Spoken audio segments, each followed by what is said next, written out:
Hello, 안녕하세요. Welcome to Jeonbuk World Cup Stadium. I'm Matthew Burns and I'm joined by Peter Hampshire. Hi Matt, good evening. We've just witnessed Jeonbuk claim another 3 points and return to the top of the table with a 1-0 victory over Gwangju FC. And we're going to go through it a little bit quickly because we do seem to be testing music, so please bear with us if it comes on halfway through. Now, Peter, coming into the game, you were a little bit worried about Onwon-sop, but he started today, and were you pleased with his performance? Yeah, he came in on the wing after missing Wednesday night against Incheon, and to start with the first 10 minutes, he was electric, wasn't he? He skipped past Kim Jin-soo and set up Felipe, and it was a decent performance, yeah. He'll be happy with it. He just tired, I think. He went off quite early in the second half. You rate him quite highly. You've talked about him a lot in our podcast in previous matches and your match preview and things. What is it exactly that he brings to the team that makes them much more threatening? Well, he's a great option being 21 years old because it means Park Jin-sop's got the freedom in the rest of his selection. Yeah. And, you know, some K-League teams, it's sometimes the under-22 player is the weak option, but he is genuinely one of the brightest talents in the team, even at 21. It's just raw pace, I think.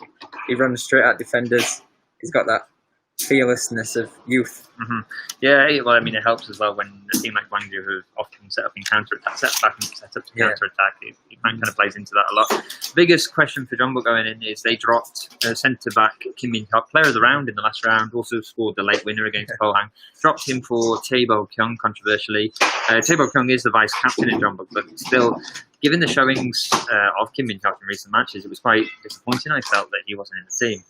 Especially for you, because you were at the preview saying he's going to be the key man. I did, yeah. If you read my match preview, there was a lovely 4 paragraphs. The stats are still perfectly valuable and stand to make my case. This was a player who had made 90% of his interceptions successful against Pohang. 100% of aerial duels were also successful for him. Scored the winning goal. Been playing really well. And do you think Jose just decided to give him a rest against the lower team? I hope so. I hope that's the only reason. But knowing how much he's been playing Taebo Kyung, there's this concern that Kim Min-hyuk is seen as the third choice. And yeah. Anyway, so I didn't think this decision would come back to haunt Jeonbuk too much, given Gwangju's. Gwangju were going to be sitting back today, weren't they? I didn't think it was going to come back to haunt them. It did nearly haunt them. Somewhere at the beginning of the first half, beginning of the second half, rather, Taebo Kyung falling asleep and apparently oblivious to any real threat around him. Yeah, I think Felipe is quicker than defenders give him credit for because he stormed past him, didn't he? I think it was Willian with the through ball. And he rounded the keeper, Felipe, and that'll haunt his dreams tonight. I think he just went for too much power on his shot. He should have just passed it in, but he tried to fire it in and it went over. Yeah, and fortunately for Jeonbuk, fortunately for Taebo Kyung, Jeonbuk continued to survive. There was a few substitutions. Kunimoto played out on the wing today, finally. Was taken off. There was Murillo, he also came on. I should also mention Son Jun-ho, who came off. He had a spectacular effort in the first half. I think Lee Jin-hyung in the Gwangju goal saved that. I think he got a touch on that, a very slight one. It was a great shot, yeah. Yeah, by the time we got to the replay, we couldn't quite make out whether he touched it, so please let us know in the comments if he has. But yeah, it was an absolute cracking effort, and it rattled against the crossbar. And yeah, overall it was a bit of a dull match, I think. I don't want to say dull, but kind of there was two sides just. They scraped the 3 points in there. They edged them out. I think Gwangju had a lot of confidence from the recent performances. Yeah, and that showed.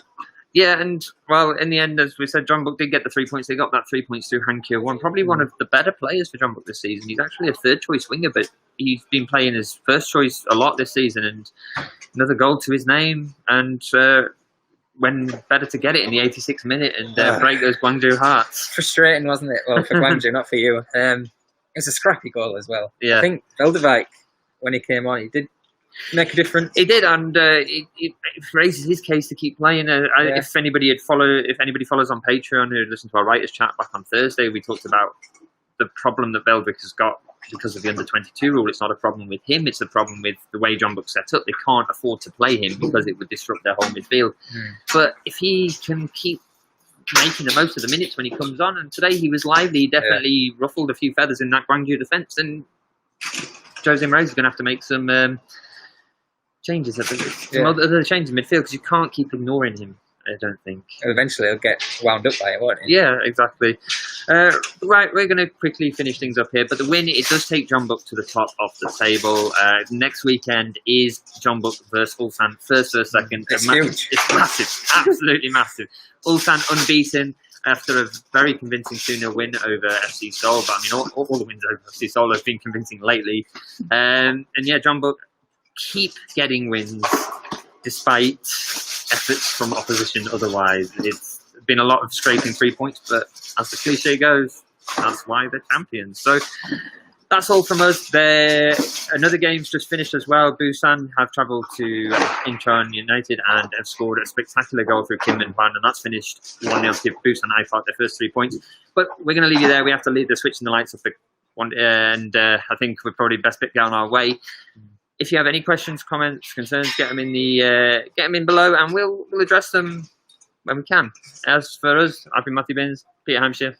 Good night.